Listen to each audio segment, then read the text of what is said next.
ألف لام ميم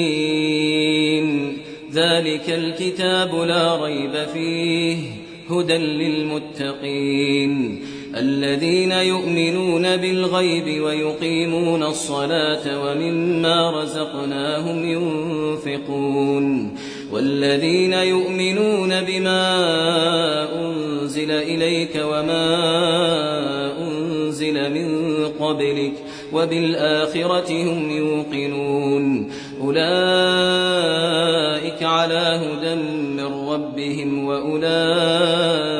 هم المفلحون إن الذين كفروا سواء عليهم أأنذرتهم أم لم تنذرهم لا يؤمنون ختم الله على قلوبهم وعلى سمعهم